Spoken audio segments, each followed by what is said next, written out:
Second. So they're buying a house.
Testing.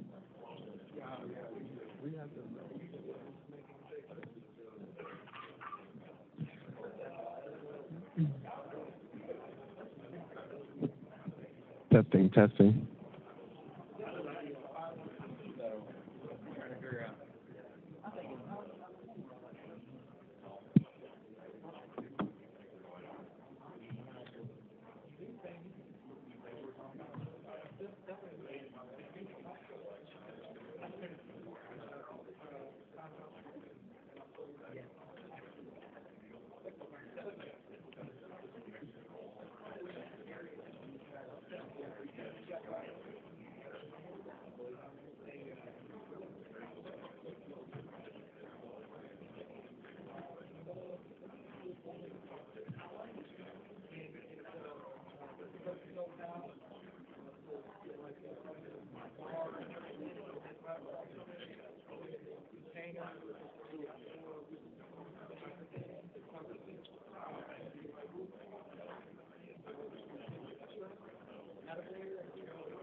Yes.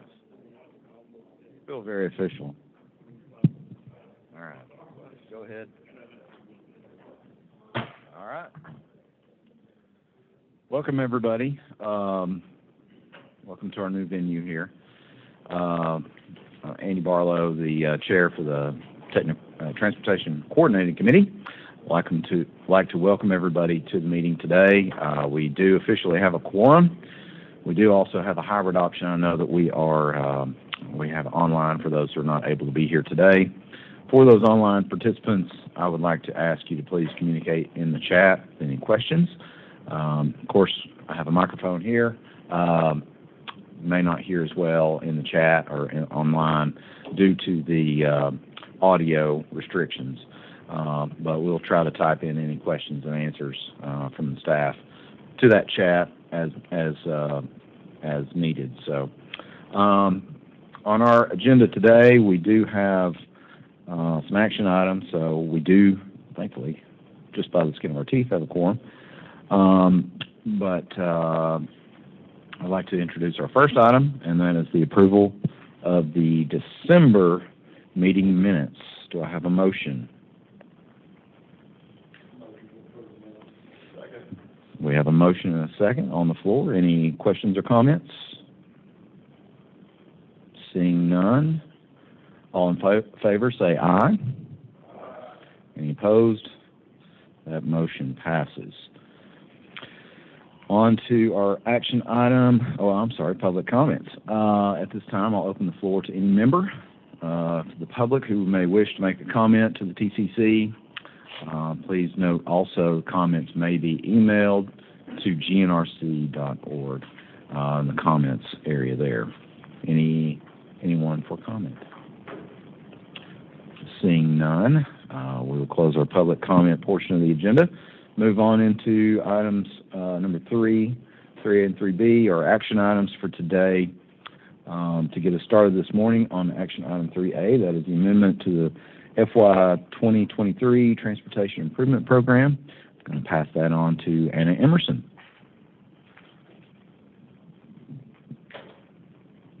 Thank you, Mr. Chair. We have 25 proposed TIP amendments in this current slate of amendments for fiscal year 2022, so a pretty hefty packet to go over here this morning. I'm going to just say before I start running through all of these that if your agency has a proposed amendment in this packet here today, make sure you pay really close attention to this summary page of the proposed amendment and note any issues or questions that you may have about the way things appear on that page. We recently had a pretty hefty amount of award announcements coming from TDOT, CMAQ, TAP, and Multimodal were all announced, and we wanted to try to make sure we got all of those into this amendment cycle for all of you that had new awards, as well as accommodate any other amendment requests that came through recently. But they all kind of came in right here before we were getting ready for this meeting. So I just want to make sure that we have all of your project details correct before these amendments go out for public review and comment. All right, so we'll start here with the first proposed amendment, number 2022-022. This is a request for Metro Nashville for the addition of their Traffic Management Center project to the TIP. This was awarded through the recent TDOT CMAQ awards. So they're requesting to add CMAQ funds to the TIP for this project. Following that is a request from Goodlettsville for their traffic flow improvements and traffic signal upgrades Phase 4 project. Request to add the project to the TIP with CMAQ funds. Following that's a request from Gallatin for their various intersection improvements project. They are requesting to add the project to the TIP also with CMAQ funds recently awarded. Next up is a project request from Spring Hill for the Columbia Pike Traffic Flow Improvements Project, adding the project to the TIP with CMAQ funds. Following that is a request from Lebanon for their Intelligent Transportation System Phase 2 project, requesting to add that to the TIP with CMAQ funds.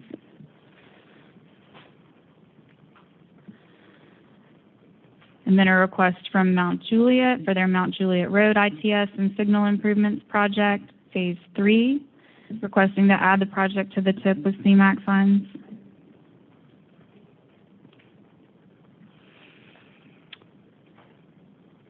After that, we have a request from RTA for their regional park and ride facility efforts.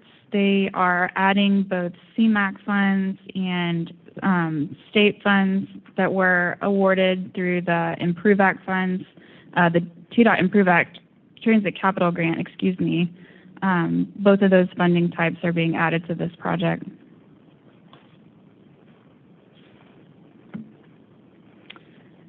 Then we have a request from the Franklin Transit Authority adding the Cool Springs Micro Circulation Transit Pilot Project to the TIP with CMAQ funds.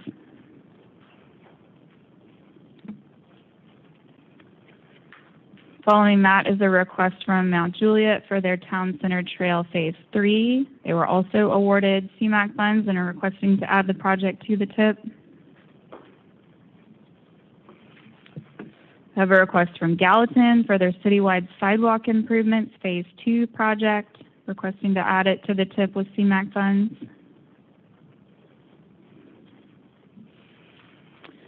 And a request from the TMA group in Williamson County for a regional van pooling, carpooling, and employee partnership commute benefits post-pandemic initiative project, requesting to add that to the TIP with CMAQ funds. All right, I think that concludes most of our new CMAQ awards, so we'll move on to the TDOT Transportation Alternatives Program awards that we were notified about.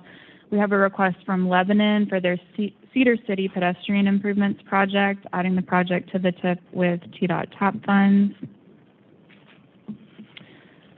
A request from Smyrna to add the Enon Springs Sidewalk Connectivity Project to the TIP with TAP funds. And a request from Gallatin for their Vol State Gap Trail Project Phase 2, requesting to add that project to the TIP with TAP funds.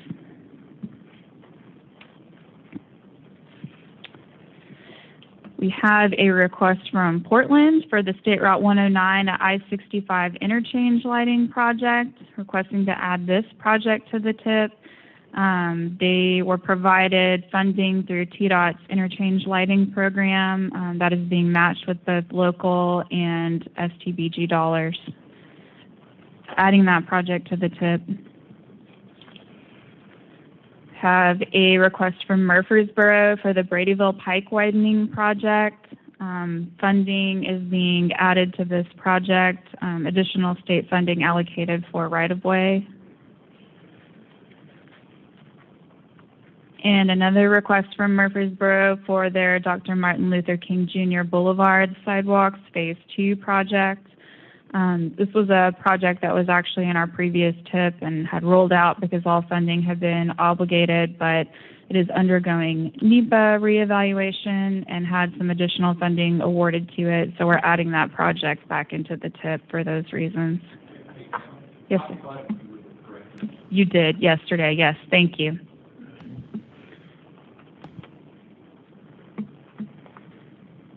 We have a request from the Nashville MTA for their bus stop improvements and passenger amenities project. They are adding both local and state funding through the TDOT Improve Act Transit Capital Grant Program to this project.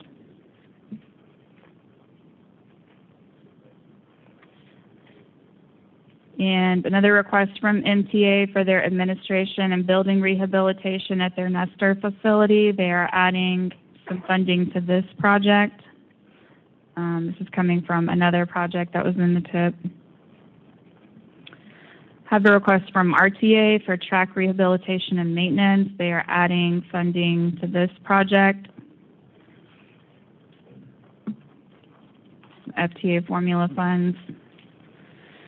And then we have a request from RTA for the WeGo Star Rail Improvements Project, where some funding is being shifted to cover one of those needs that we just went over.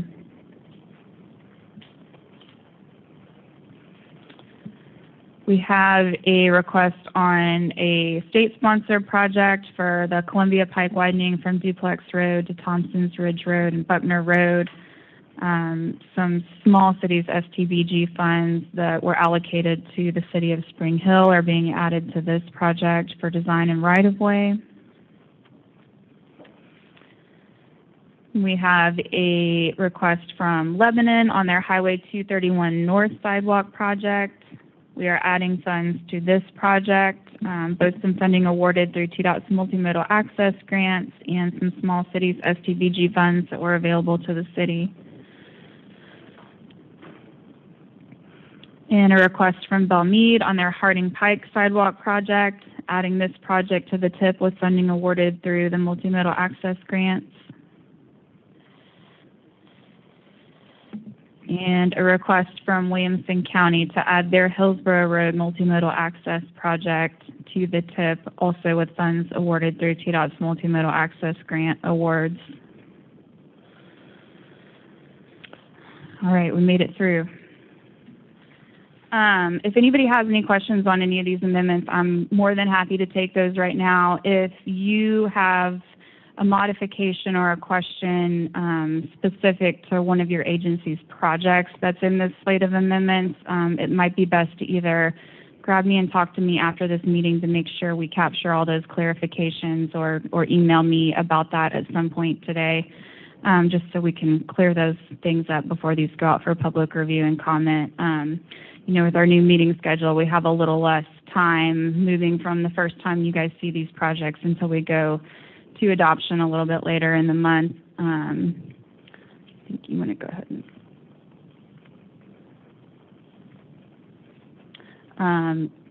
so these proposed amendments will be moving to public review and comment right after this meeting, and then they will be presented to the Transportation Policy Board at their meeting on February 16th for the public hearing and for consideration for adoption. So did anybody have any questions?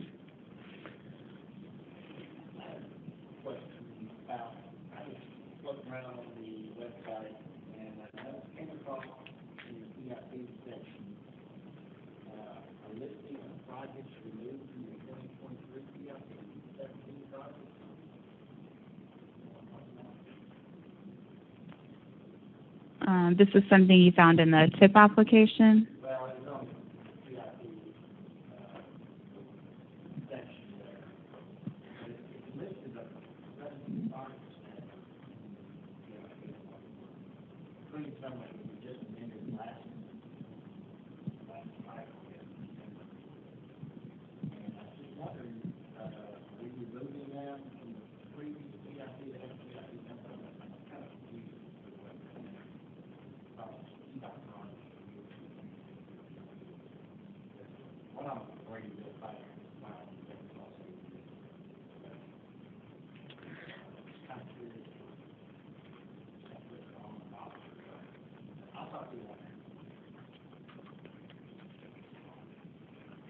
So I think we're not 100% sure what you may have stumbled across, but we did have several state-sponsored projects during the development of the current TIP that were showing funding that was programmed out to 2023 that the state then asked us to remove funding from that fiscal year back when we were developing the TIP. So we think that that may be related to what you found, but more than happy to take a look at that and clarify. We haven't proposed to remove any projects from the current TIP.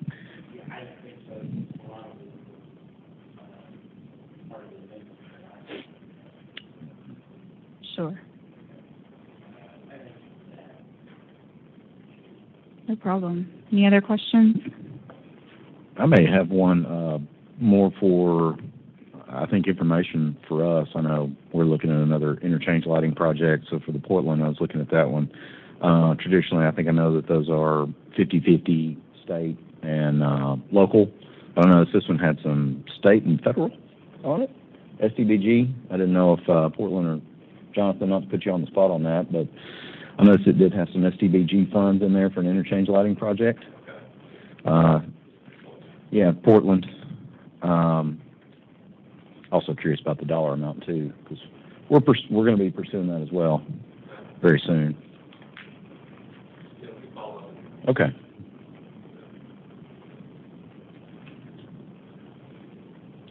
Any other questions from the committee? Okay. Seeing none, I'll ask for a motion to endorse these amendments to the FY 2023 TIP. We have a motion and a second. With motion and second is now on the floor. Any discussion on the item? Seeing none, all in favor say aye. Any opposed? Motion passes. Okay. On to our next item, the item 3B. This is updates to the safety performance measure targets. I'll turn it over to Sean Falzer, who will introduce this topic. Thank you, Chair. I'm going to leave the bulk of this presentation to Ashley Glasscock from our staff. She's going to walk you through a lot of the data and background information, but I just want to kind of reorient you back to safety performance measure targets. I know it's been a while since we last revisited these, but last year, if you recall, every year a federal requirement to update safety performance measure targets, and we typically do that in February. Last year, we made the decision as part of the 2045 Regional Transportation Plan update to set regional targets, and in the past we had supported the state's targets, but last year we decided to set regional targets for our MPO area. And as part of that process, we set targets for the 5 performance measures associated with safety. And those targets were really guided by a long-term goal identified through the 2045 RTP of a 1% annual reduction in these measures out to 2045. And so that really guided last year's safety targets. And Ashley's going to walk you through kind of how the data, the trends in recent crashes, translated to our targets and which ones we missed, which ones we hit, and some of the reasons maybe behind the ones that we did not hit. And then she's going to also take you through some of the proposed updates as a result of that, the recent crash data and the proposed updates that are still in line with this long-term goal of 1% annual reduction out to 2045. So with that, I'll turn it over to Ashley. Just as a reminder to everyone, this table is representing what we showed you last year. So it's showing the previous baseline for 2015 to 2019, showing our previous 2021 one-year target, the resulting 5-year target, and a 2045 goal. This is just here for your reference. I'll walk you through each of these pieces. So we're going to start off with fatality. What you see in gray is the historic fatal crashes going back to 2011. We took the average of 2015 to 2019 to establish our initial baseline of 197 fatalities.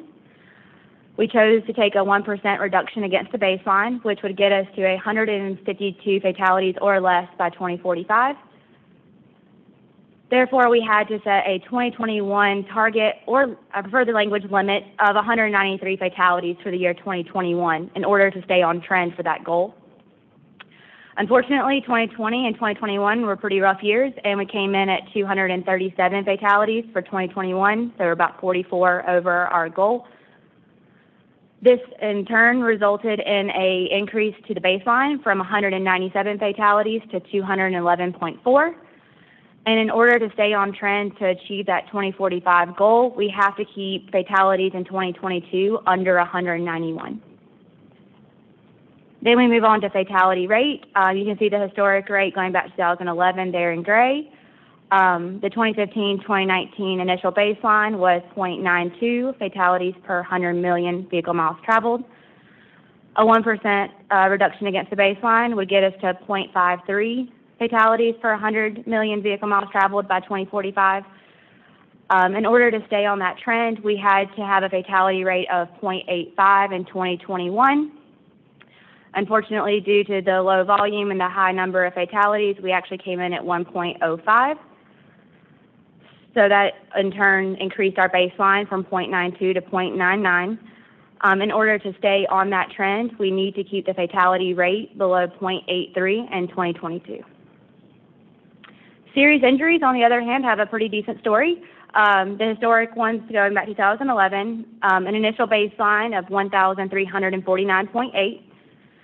A 1% reduction against that baseline would get us to 1,039 serious injuries or less by the year 2045. So therefore, in 2021, we needed to keep serious injuries below 1,323, and luckily we came in at 1,117. Therefore, it decreased our baseline from 1,349 to about 1,206. And in order to stay on that trend, to get to our 2045 goal, we have to keep serious injuries below 1,310.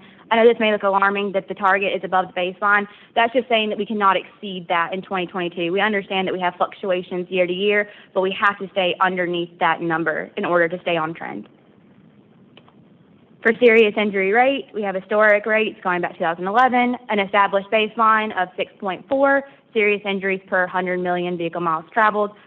A 1% reduction against the baseline would get us to 3.65 by the year 2045. Therefore, in 2021, we needed to keep our serious injury rate below 5.85, and we came in at 4.94. This in turn resulted in a decrease to the baseline, again from 6.4 to 5.65, And in order to stay on that trend, we need to keep the serious injury rate below 5.72 this year. For non-motorized fatalities and serious injuries, we have a historic pattern going back to 2011, an established baseline of 178.6. A 1% reduction gets us to 138 or less by 2045. Therefore, we had a 2021 target of 175 fatalities and serious injuries. Fortunately, we came in at 177. What this did, though, was still decrease the baseline slightly from 178.6 to 177. That's because we dropped off the year 2015, which had a fairly high number. So it still reduced our baseline. And then to stay on trend for this year, we need to keep non-motorist fatalities and serious injuries below 173. So mainly with the fact that we missed our fatal target and our fatality rate targets so significantly, we decided to take a look at some of the trends associated with those increasing fatal crashes. And for one, the most predominant we noticed was speed-related. So in 2020 and 2021, we had the highest number of speeding-related fatal crashes since pre-pandemic numbers. This could be likely to low volume on the roadways, less congestion, people are allowed to move a little bit faster, and speed is usually the only thing directly correlated with a severe crash. And Davis and Rutherford County accounted for the most speed-related crashes. The second thing we noticed was geographic distribution. We saw a slight shift from fatal crashes occurring near your urban centers to more suburban and rural areas. We could speculate that's maybe due to businesses being closed, colleges being closed, changing that travel pattern to more of the suburban and rural areas. Commercial trucks, fatal crashes involving a commercial truck increased since the pandemic, and we expect truck VMT to increase by 19% between now and 2045. And then we looked at time of day and day of week. So we kind of saw an increase in fatal crashes during non-peak hours. So we could think that that's probably due to spreading out that volume over the course of the day versus in those peak periods. And there's also a shift in fatal crashes occurring from the weekends to more of the work week. And that could be just due to event cancellations, people not out on the weekends at bars or that kind of things may have shifted that pattern a little bit. And this just goes over a summary table of everything that I just showed you, what our new baseline is updated for 2016 to 2020, our new one-year target or limit, if you will, and the resulting 2018-2022 official federal highway target, and then just to remind you of our 2045 goal. And I will hand that back off to Sean. Thank you, Ashley. And so what we'd be recommending for you today is endorsement of these updated regional targets that you see in the summary table, and that would be in line with our 1% annual reduction. With that, we can take any feedback, comments, or questions. Any questions from the committee? Jonathan? Quick question. This is a clarification on the serious injury rate. Was there a recent change in the way that classifies the serious injuries? Yes, there was a definition change in 2017 that caused that decrease in who you're seeing that average still affected. Yeah.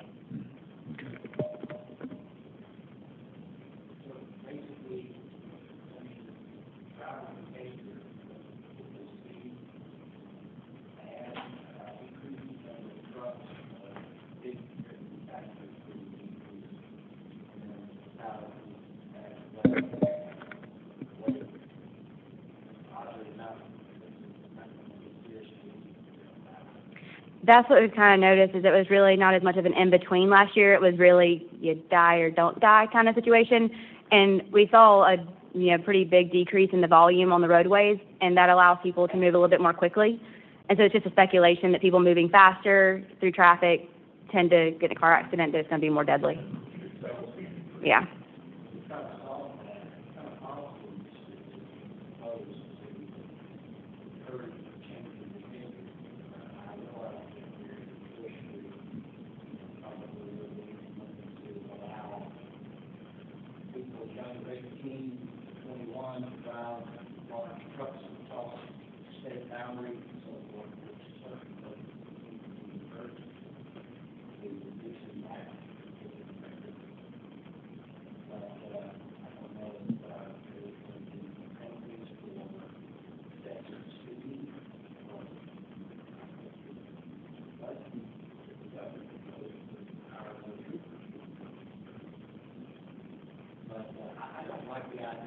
let's look at the target. I like the idea of 45 goals.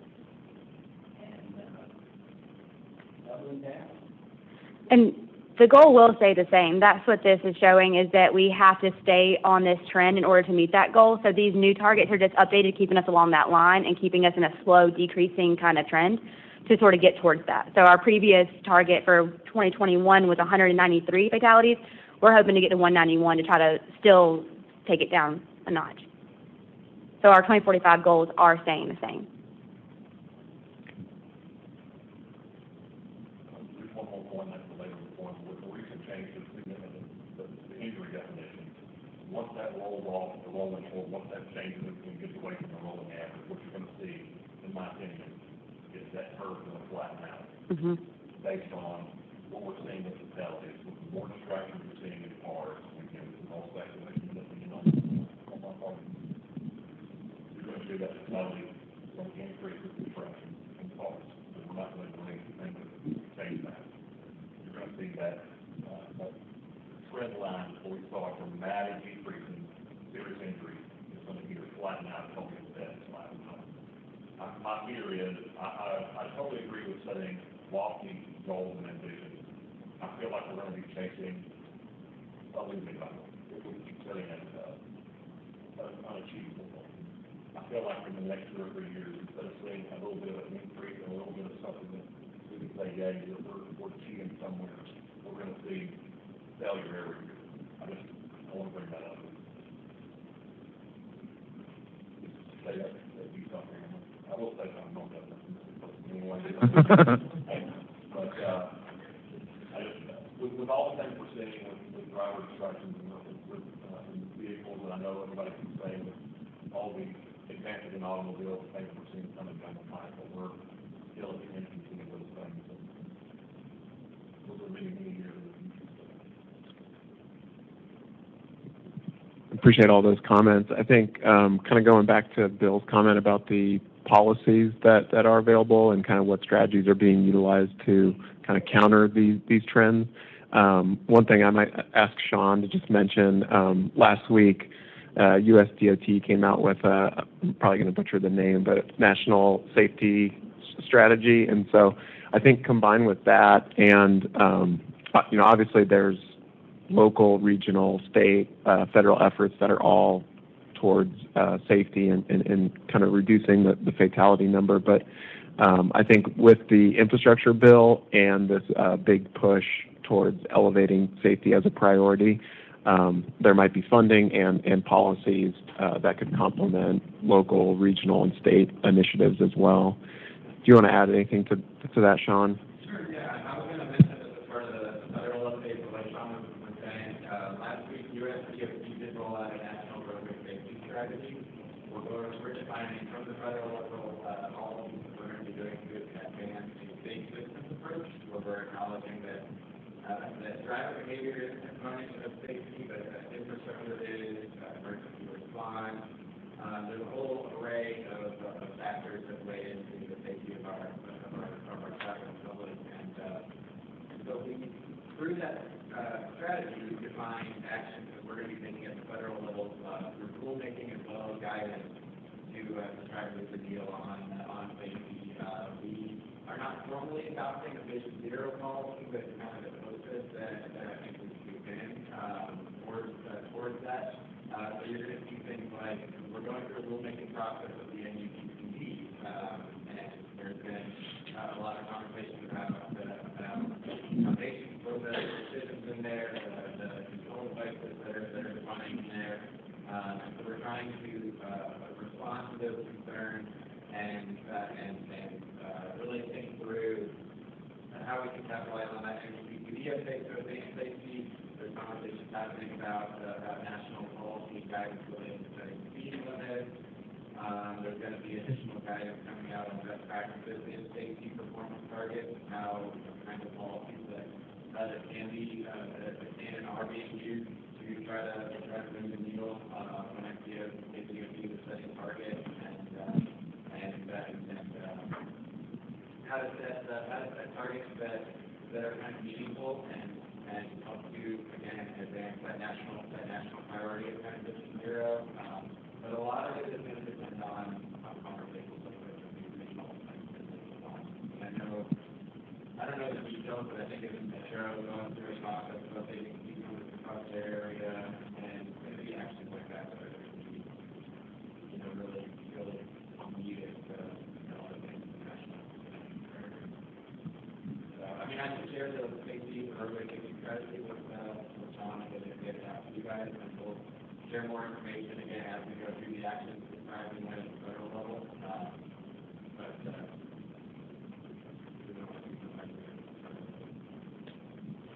Thanks, Sean. I guess one question I had probably at the federal level is that I know that these safety targets came about with the last transportation plan or bill. Now we have a new one. I'm assuming everything is status quo on that, correct? Yeah. Okay. The expectations are pretty much very close. Okay. All right, perfect. Paul? I'm encouraged to see that the government acknowledging that infrastructure is part of it.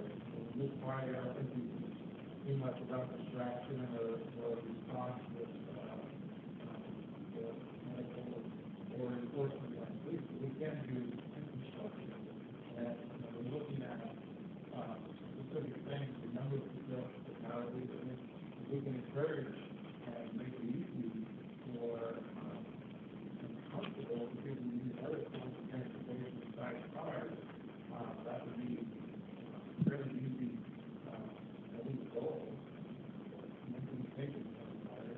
And then the rate of speed seems to be a reoccurring theme in urban areas, national urban areas we represent. Getting the speeds down, I think that's something that we can encourage this industry.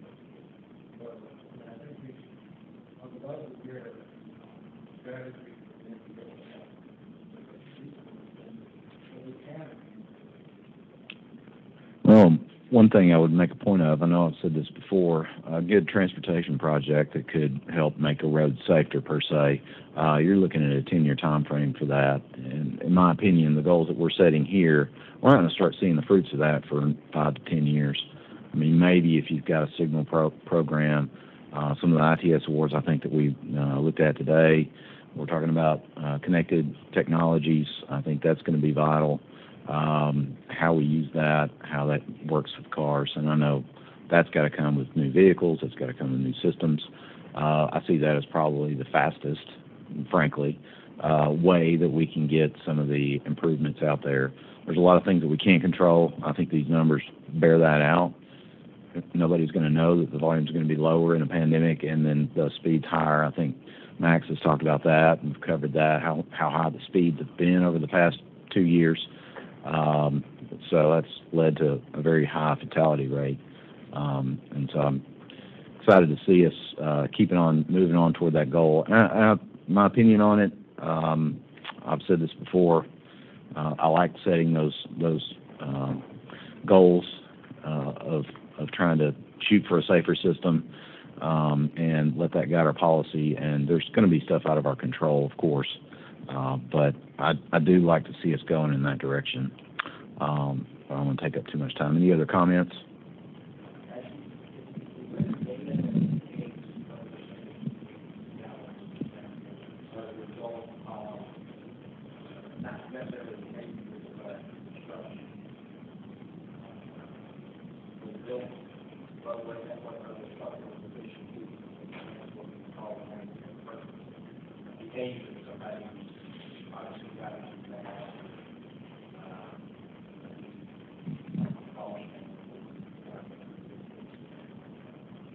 So for the most part, the Department of Safety's Titan crash database focuses more on the crash itself and like the driver and the conditions that were happening with them. It does include information like if the road was super curvy, if it had 4 or 5 lanes, if it had, high vertical hills, like that kind of thing. So it gets at like maybe the engineering. It does have some information on drainage, but not as much as I would like. Most of that's null to see if the road was draining well after a rain, let's say. I was trying to look into the infrastructure that way. But the only thing that really gets at is lighting conditions and other things like that maybe are 4-lane roads, the alignment of the road, the elevation profile of the road, but that's about it.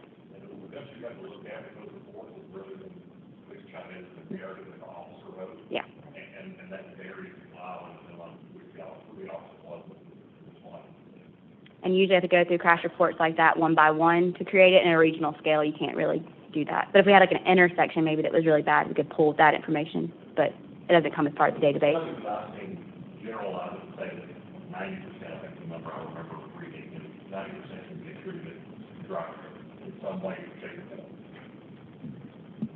form. One of the big things I've seen recently is it'll put it back on design a lot. One of the main things that engineers come up with this back on, tell us the highway guys, for all many years that we designed roadways, we always, so many factors of safety and things, we designed a 40-mile-an-hour road for speed limits at 40 miles an hour, so we put, and we've done 45 miles an hour. Well, all those numbers in green, constructed anyway. So then what the drivers do, the drivers drive as fast as they can come from the drive. So they don't care what the speed limit is. That's one thing that the municipality, anybody can sit here in a county, they're all sitting here in the county government, the government, those agencies, they don't care what the sign says. The neighbors in the neighborhood care what the sign says. They come in and tell us, hey guys, can you put the speed limit at 25 miles an hour in my neighborhood? Sure we can. They're not going to pay attention to it, but we can put the speed limit at 25 miles an hour. The only time they're going to pay attention to it is when the blue lights are set. So one of the things, and I've said several presentations on this recently, is self-enforcing roadways. So we have to design this thing. So those long straight stretches of highway engineers, from the 60s, intersections, people like me, like, the highway roadway engineers love asphalt. It's the ones we dream of. It's straight shots. They're easy to design. We just push those things out quick. We can't design that way. So those are the things we've got to think about when we're doing those now. That's what drives those numbers at the end. We can't keep thinking of more lanes, more lanes, more lanes. That's what pushes those numbers up. Well, we look at the new highways we design now. We design a 4-lane highway, but we have to input shoulders on both sides. Ideally, it's for safety, but it also encourages people to feel comfortable. So the more comfortable a driver feels, the faster they drive. That's the big thing we're seeing. Just anecdotally and compared to everything we see, points to that. It's a very good point, Jonathan. I know we preach that a lot as well. I know one of the things that I discuss a lot internally in our city is effective flow of traffic, not fast movement of traffic, effective movement of traffic. And that's bringing in the curbs. That's taking out the bike lanes. That's putting them in a separate path. Your serious cyclists may not like that, but they have the right to use the road still. But, bringing those shy lines in a lot from that perspective, but I could go on and on about that. So, good points.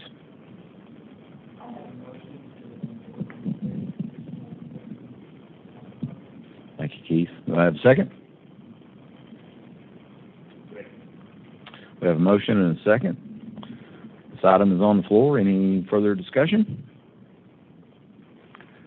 Seeing none, all in favor say aye. Aye. Any opposed?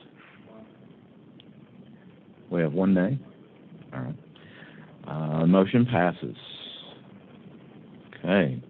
Now we're on to our informational items for the day. This one I'm going to turn back over to Sean. It's the update on the next TIP development. Great. Thank you, Chair. Our second item on the TIP is the update on our federal fiscal years 2023 to 2026 TIP development. And I realize it can be kind of confusing as we're processing amendments to the existing TIP while we were collecting updates on existing projects for the upcoming TIP cycle. But appreciate you guys working with us through the last month and the TIP workshops that we held.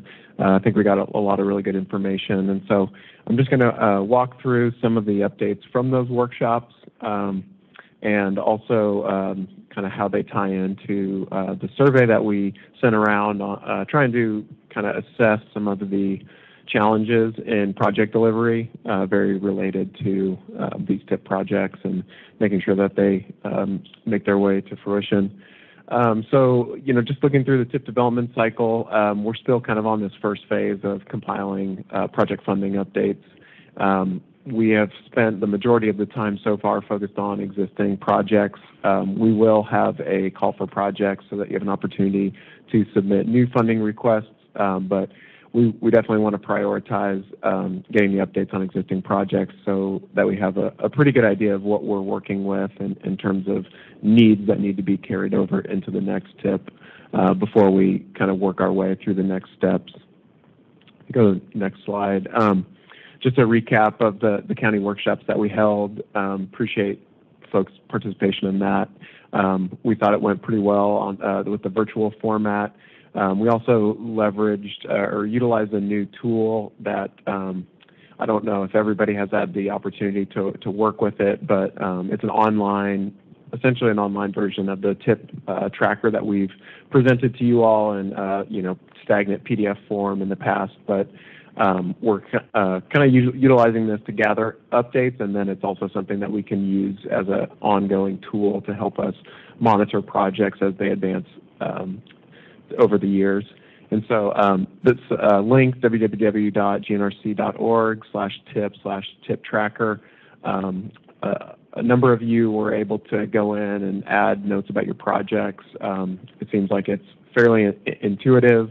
That was definitely the aim of trying to make this as easy as possible to provide updates on your projects. And so we're continuing to use this. I think one thing from the county workshops is that we did gather a lot of really important information on estimated costs, schedule updates, as well as priorities for local governments, but information was still incomplete, and there's some projects that you all kind of needed to go back and check with either your consultants or staff to refine either the estimate or the time frame. So I think the aim, and come back to this, is to gather that information and finalize it by the end of February so that we can start building that information into the upcoming TIP cycle. I think a couple of takeaways. I know we shared this slide of some of the common challenges that folks encounter as they go through project development process. I think a lot of these common challenges were reinforced through the workshops and through the survey results, which we'll go through. I think a lot of these you'll kind of hear me touch on through the following slides. But so I think that's good and bad. Good that I think the challenges that have been an issue in the past kind of remain an issue, and so we know kind of what we need to work on. But also, I think like to see some progress on certain challenges, and that's a lot of the rationale behind this project delivery task force, is to spend even more time trying to dive into some of these common challenges that you encounter. So just to reinforce, I think the lack of buy-in or priority at the local level on certain projects, whether that be change in administration, change in staff turnover. There's still some projects that have been on the TIP for a number of years, and so we'd like to see those kind of moving through the process in a more quicker time frame. The lengthy NEPA review and approval often came up as we went through project updates, whether projects were stuck in NEPA or having to go through reevaluation of their NEPA document, either because of time constraints or because of project changes later on in the process. Insufficient funding. I think a couple of this is from like a couple of different angles, but whether it be from cost increases associated with inflation or a project having kind of an outdated cost estimate. Also, I think a number of projects have been kind of phased just to kind of line up with grant funding opportunities, and so there's a number of projects that are kind of going through the process separately and kind of being broken up based on funding availability, as opposed to opportunities to maybe keep those projects together and identify kind of the full amount of funding that's needed to cover all phases of work. And then I think another one that came up kind of related to review and approval, but I think on top of that is just the lack of consistent communication between MPO on the tip and tracking kind of the financial information on projects and TDOT local programs on project development. So obviously those processes are kind of are parallel and as a project goes through the process, and making sure that, what's the information that we have at the MPO is also consistent with the information that local programs has at TDOT, which is also hopefully consistent with the information that you all have as project proponents. So I'll walk through some of the survey results that I think kind of reinforce some of these trends that we've heard. We'll keep the survey link open, but this is kind of some of the initial results that we've heard. Looking at just folks that have been taking the survey and their experience with project development, the more stars for this indicate that people have more experience working with project development. So people feel pretty comfortable with project development. And then I'll work through some of the challenges that have come up, and kind of starting with those that were the most significant based on this average rating. So, 1 star was indicated that was not a factor. This challenge is not a factor in project development, versus 5 would be, a significant factor. And so kind of up there at the top was the development process requires review and approval across various divisions within TDOT in coordination with external agencies. Based on your experience, to what extent has that been a contributing factor to project delays? And so this one was definitely high on the list. And I think we'll share some of the kind of comments that came in addition to, providing the rating of the star.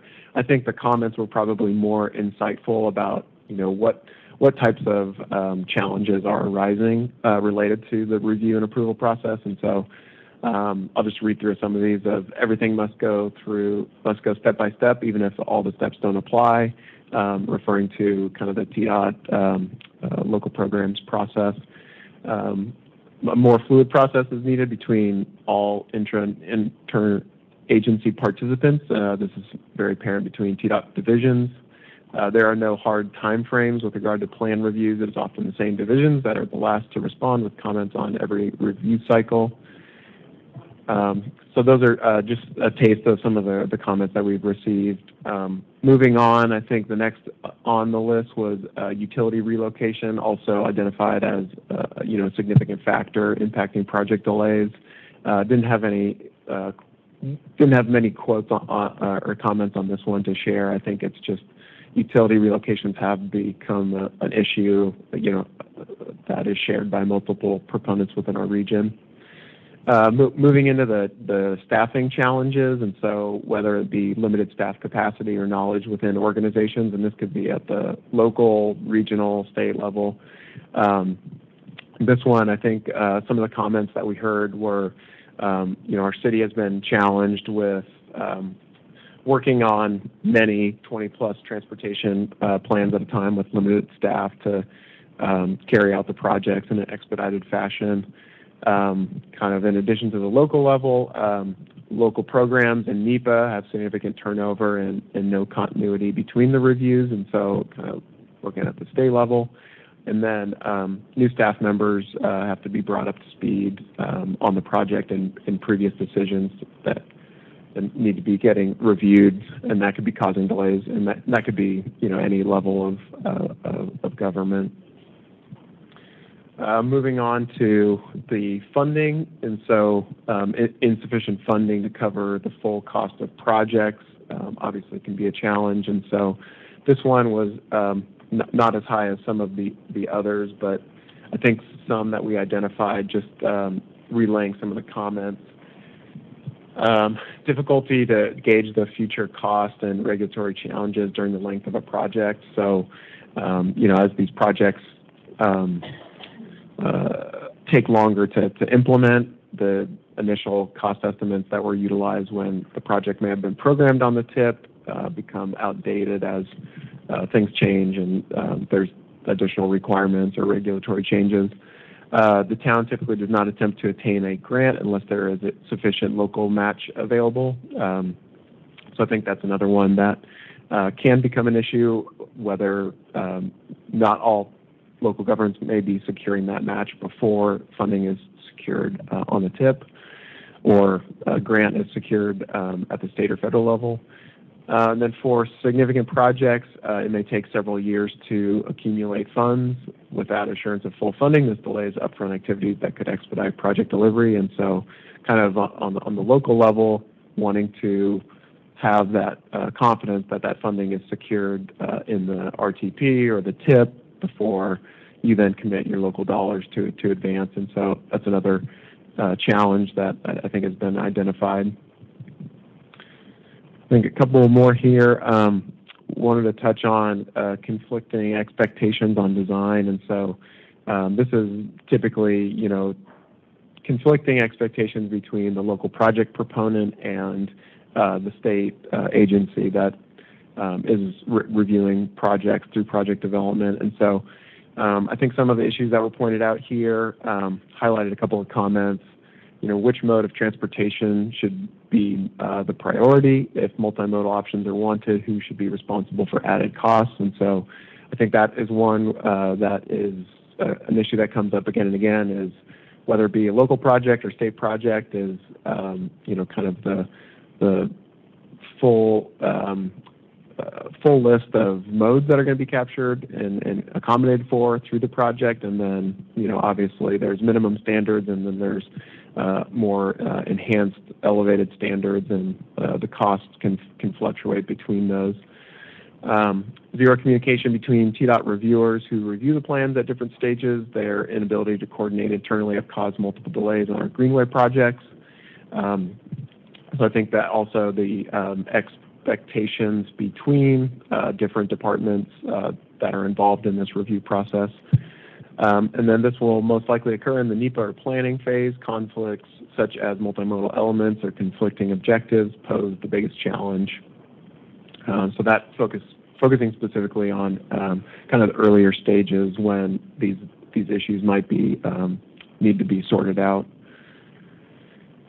Last one, focusing on the lack of public buy-in. Don't have any comments on this one, but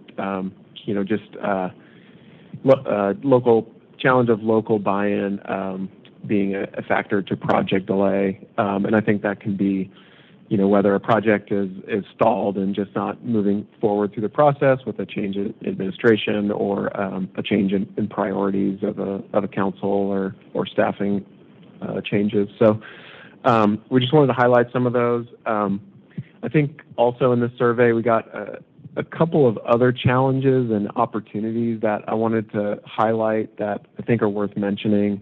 They don't really fall into any of those other buckets per se, but I think they're definitely very tied into this project development process. Daniel, if you wouldn't mind going to the next slide. One being just the lack of single source of shared information on a project. I think this comes back to everybody being on the same page and having access to project development information, TIP information, local project updates from consultants or cities and counties.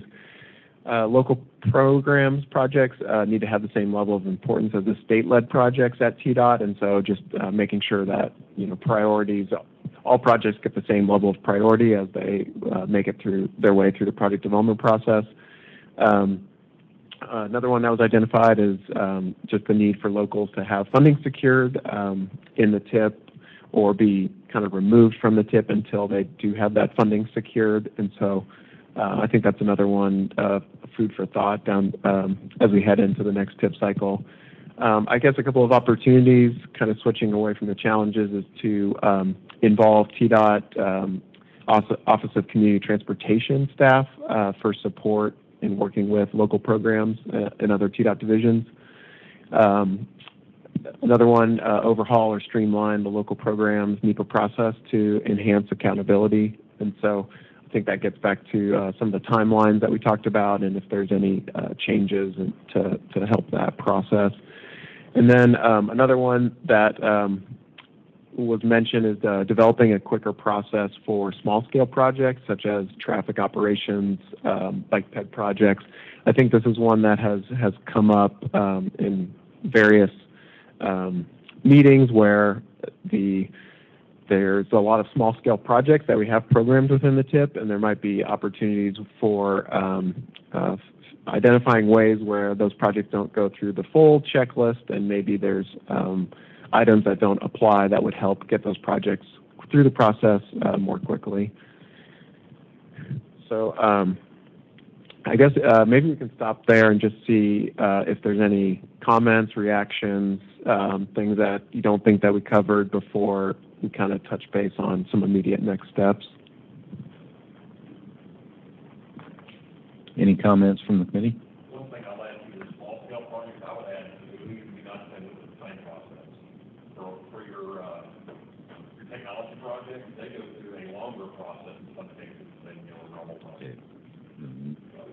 For those of us that have dealt with the ITS and traffic projects, they go through an ever-changing process. I think we just got an email yesterday about that process changing further. It would all kinds of new forms and things that come up all the time. Yes.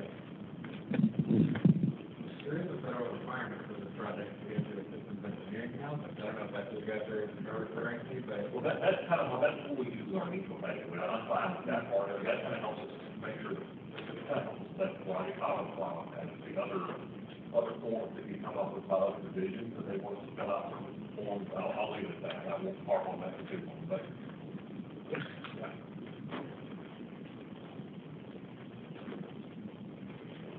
Any other comments or questions?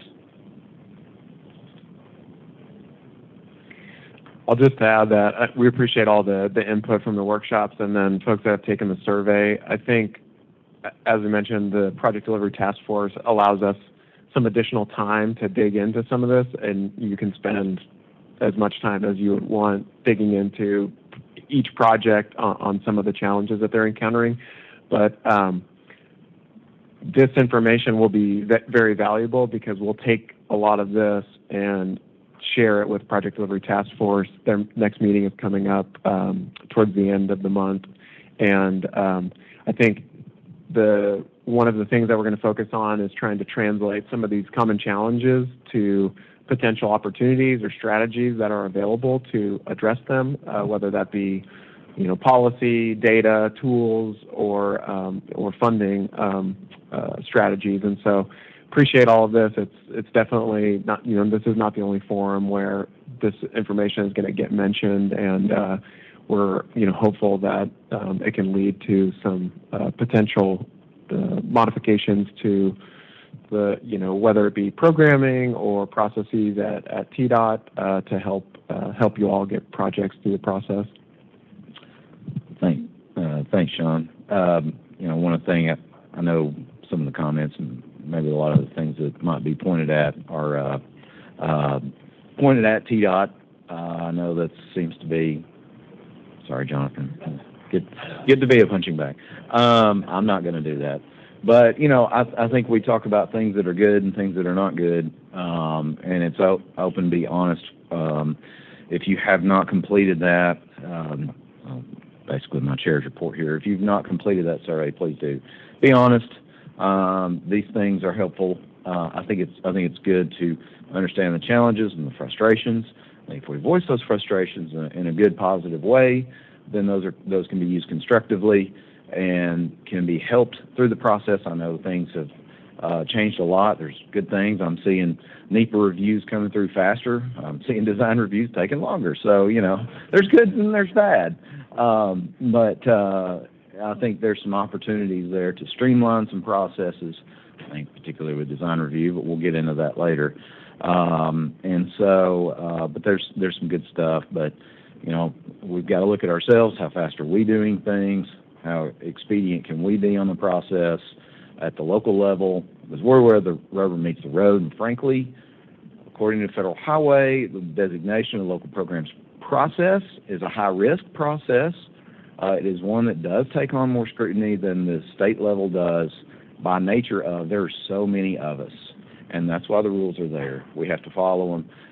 We just want to try to streamline them as much as possible. So, Felix, I think you had a comment. Thank you. Just about we talked earlier, maybe calculated, and I've been talking to Bill, different capital projects and the funding source, you know, to do that, I think maybe I'll look at kind of maybe meeting with the presentation, maybe not so much, certain for the one that's in the natural land area, which is putting up on maybe also further, you know, what the future looks like, and depending on what the census development area is, the new urban areas and how it impacts on that. So I think they feedback you as well. So I think it can help us add some film discussion to that.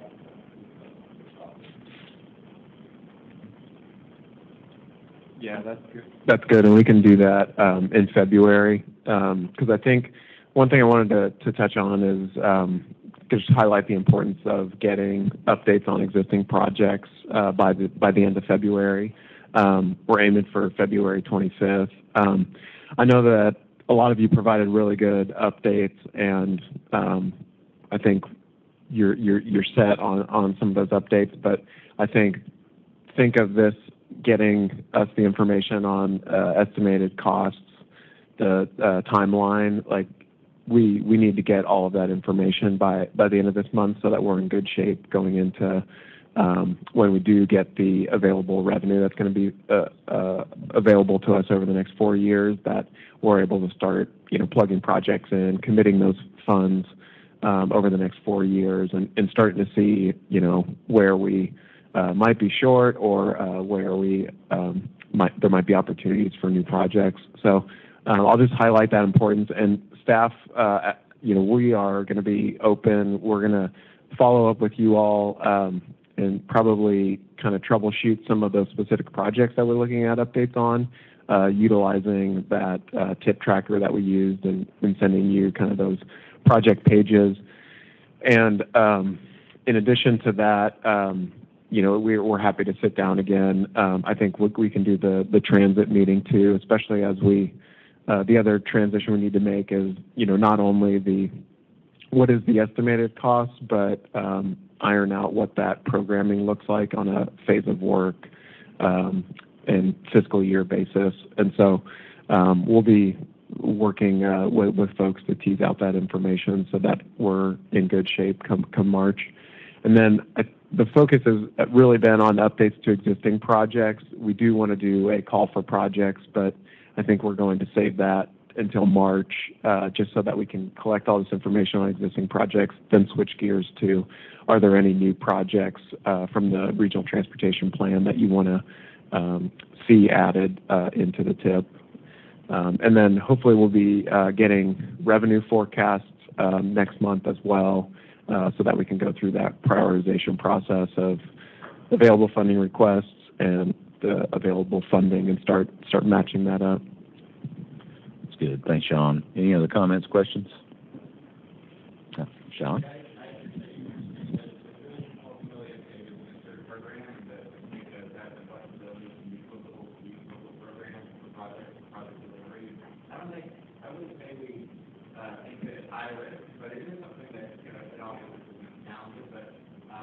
Just as a kind of note of appreciation for the work that you guys are putting in here, the new bill does greatly expand direct federal access or direct access to federal funding for local agencies.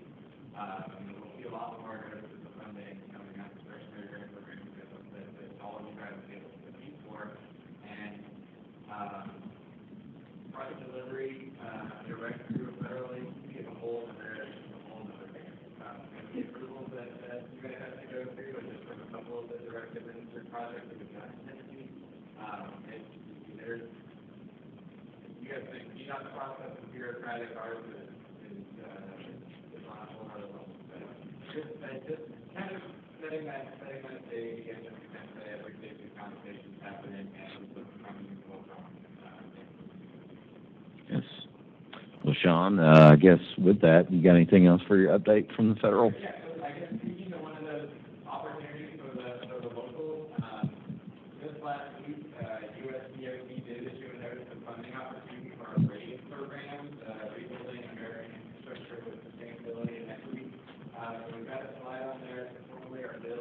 Tiger program. In recent years, we've seen funded in Tennessee, the I-65 Buckner interchange in Spring Hill. A couple of planning projects have been funded in Tennessee through this program. For the city of Kingston, out of East Tennessee, the city of Cleveland, down here Chattanooga. So we do have some, a track record of success, and so I would encourage you guys to look into whether or not this is an opportunity for you. Objectives of the program, as I noted on there, equity is a large component of the criteria for projects. Sustainability, resiliency, climate change, and economic development are other criteria that we're going to be looking for projects to support those. $1.5 billion is going to be made available nationwide, again, for capital and planning projects, with a maximum award of $25 million per project. So the notice of funding has been shared with the staff. I'm sure that it's funded out, and the deadline for that is going to be April 14th for application for that. So I encourage you guys to coordinate, get together, identify those high priority, high value projects, and do what we can to get more of these ready for next week. And then I do have one other national item. Last meeting, the bipartisan infrastructure law has just been passed, and so we are seeing more information coming out on the provisions of that law. We recently released 10 fact sheets for some of our formula programs that carry forward, to our National Highway Performance Program, SCDG, HSIP. We recently released and published information on the provisions of those programs. There are, again, small changes to those programs that you'll see, largely to expand eligibility, to focus effort on, again, equity, resiliency, and those sorts of priorities. I think we shared the link with, if we haven't, I'll share the link with the MPO staff and get those out to you guys so you can just have a chance to see the additional eligible project types for federal funding. And then last thing I'll note, yesterday we held a kickoff meeting with the MPO staff and we go on the CMA federal certification review. So this is a required review every 4 years. That should be right at the look at the planning process. We carried out in our urbanized areas like Nashville. And those of you that have been on this body for a while will recall the last one we conducted 4 years ago. So the deadline for that's coming up in August of this year. So we're initiating the next review. And we'll be asking for time at a future meeting to do a presentation on the certification review process and ask for y'all's input on the planning process, what's going well, what could be done better, and use all that to inform a formal federal certification position that again is targeted for August. So that's all I have. All right, thanks, Sean. Any questions for Sean from the federal side? All right, seeing none. Jonathan, I'm going to pass it off over to you for TDOT. So this is one that I certainly do not disagree with this comment. I thought on the screen. The funding has been a part of this because of the delivery task force. So you don't know, NPO has been hosting meetings over the last 4 or 5 months, trying to make sure TDOT's involved, local agencies involved, technical staff engineers involved, how can we projects faster for their officially. And so Preston Lynch is our deputy commissioner. He's been involved in this meeting. He's over the planning side and the environmental side, which is meeting. So it's good to hear at least some of that over there. So trust me, I have a picture of that slide. Or that comment. I love it. No industry. Just a couple updates. You've heard me the last few months talk about the urban transportation plan grant. We asked communities to apply. We had 4 of the communities in NPO apply.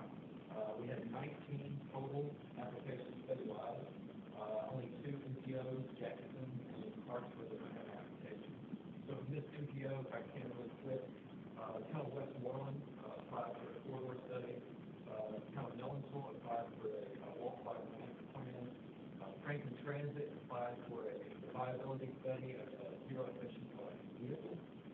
And town compensation applies for a mobility plan on pickup list. We will hopefully find out by this Friday how those go. I will tell you that we have told you that it's probably one per PTO, and we are hoping that the recommendation is that multiple of those will stay on. So all four of those recommendations. Not to say that there's some other PTO that weren't as good, so we're not recommending all of them all across the state, but I will say the recommendation is that all four of those. So hopefully we can share on that. Yeah, every year. We're this is the second year we've done that. Yeah, so it's a recurring thing every year. Also, I know we just had a CAP grant recently, but we also had a deadline for December 1st of this past year for the new CAP application. I just wanted to let you know that TDOT has to submit those to the governor's office by April 15th, and they have 8 weeks to review. So we're hoping the middle of June we should know the announcement for the CAP. So again, that's just for the one that we do. That's all I have. All right, thanks, Jonathan. For the next part, I don't have too much to report. I did want to touch on what Sean mentioned, Sean Falzer mentioned about our Project Delivery Task Force. Next meeting is going to be on the 22nd of this month. Been a member of that since we've been going on that, and I'll say it's been very productive. Very good conversations, good honest conversations about things, and I'm excited about where we're going with that as far as communication with people on the ground at TDOT, and Preston being one of them, a key player in that. And so very pleased with how that's going, and so excited to see the fruits of that labor. I think that's something we're not going to see just day one, but we'll see some policy changes, some urgency changes in different things, hopefully, and also see some changes eventually. If I think the ultimate goal is getting our unobligated balance down. So excited about seeing that go. Also, in the survey that was covered today, I just want to reiterate, if you have not done that, please do so. And then next, I will turn it over to Sean for the staff report. Thank you, Chair. I think we're just going to highlight a couple of upcoming things to be aware of for the year. So one thing I wanted to mention is there's an update to the meeting schedule for the Transportation Policy Board and the GNRC Executive Board. They meet the third Wednesday of every month. And given the conflict of often the Transportation Policy Board going over its allotted time and not leaving much time for the GNRC Executive Board, we're shifting the meeting schedule for the coming year, where we're going to stagger those meetings. And so the Transportation Policy Board is going to meet most of the even months of the year, and then meet every other month on average. And then the Executive Board meet the months that the Transportation Policy Board doesn't meet. So, upcoming meetings would be February, April, June, August, September, and then November. We have July and December as options still, but if we can, we might avoid meeting on those dates. And I think how this relates to the Transportation Coordinating Committee, I think we're still on target for TCC to meet monthly, but we think that this will allow some additional opportunities where, oftentimes we have a number of action items, core requirements to get through, as you'll see the slate of TIP amendments and other items that you see, as well as go to the Transportation Policy Board. And so this will give a little bit more time for you all to coordinate with your Transportation Policy Board members in between meetings to be, discussing some of the upcoming items or other priorities that you want to raise. But I think it also allows us an opportunity, kind of on those off months, the March, the May meetings, to dive a little bit deeper into some transportation-related topics that, such as land use and safety, growth management, freight, equity. So, and how those impact some of the transportation decisions, because I think sometimes those don't get as much attention as we would like them, and you all have a great amount of expertise that you can bring in and contribute to those discussions. And so I think, please feel free to circulate or share any topics that you think should be identified for some of those upcoming meetings. We might figure out a mechanism to kind of collect those priorities so that we make sure that we're bringing you kind of relevant content to discuss. But just want to give you a preview of that, and then I'll turn it over to Anna to talk through just the changes to the TIP amendment cycle. Thank you, Sean. So in addition to those modifications to our board meeting schedule, we're also having a bit of a modification to the calendar year amendment cycle, switching it up a little from what we're all used to. We're actually going to have more opportunities to propose amendments this coming calendar year. So these are the dates right here. Of course, this current cycle that we're in, we plan to adopt in the next couple weeks at our Transportation Policy Board meeting. We're all used to kind of a 2-month TIP amendment cycle where you guys see every slate of proposed amendments twice. Going forward, at least over the course of this calendar year, it's going to look like it has for this amendment cycle where you guys see it once. We kind of need to make sure we have all of our ducks in a row on the proposed amendments, and then the Transportation Policy Board will have those amendments before them for adoption at the very next meeting later in the same month that you guys see them. So hopefully this gives everyone kind of an opportunity to have an easier time getting your proposed amendments in there. I also know that it can be kind of confusing when we're updating the TIP and maintaining the current TIP, and it's very much a living document. And if you ever have any questions about what kind of action needs to be taken or whether something we're asking you for is related to the current TIP or an amendment or the update to the TIP, please feel free to ask me. There are no dumb questions when it comes to that kind of thing. We just want to make sure that we have all of our details squared away one way or the other. So I'll hand it back over to Sean. Thank you, Anna. And the last thing I just wanted to reiterate is the upcoming task force meeting. Thank you to Murfreesboro and Jim for hosting the next meeting on February 22nd. And please take that survey, and we'll incorporate the feedback so that it can be captured at that meeting. Right, thanks, Sean. Thanks, Anna. Any other questions for them? Okay. Any other questions before we adjourn today? Jonathan?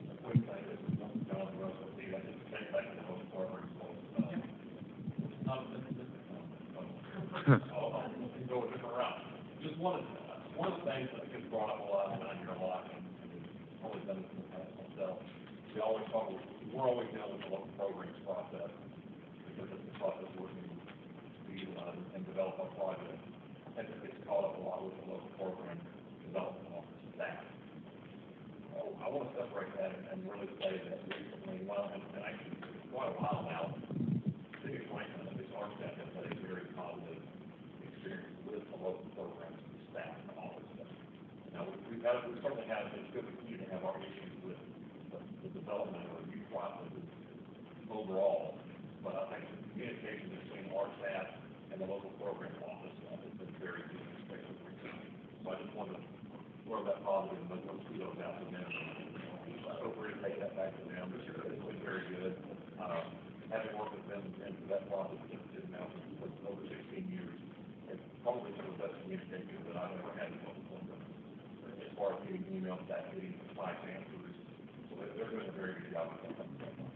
And I know a lot of stuff that we complain about is not in their control. So that's one of the things you probably see. What we call my comments on that is I wish they had more control of the things than they do. I know that's not necessarily a really good want or need or ask, but I wish they had more control over things. We have to have a lot of them. I just want to say that our communication with them has been very good. Thank you. very good point on that, Jonathan. I'll echo that as well. Having been in that office, there's a lot. You juggle a lot, and you touch all the different divisions of TDOT, and you deal with a lot of different people. It's a very demanding position, so kudos to them. Any other questions, comments? Okay, seeing none, I'll ask for a motion to adjourn. We are moved. We are adjourned.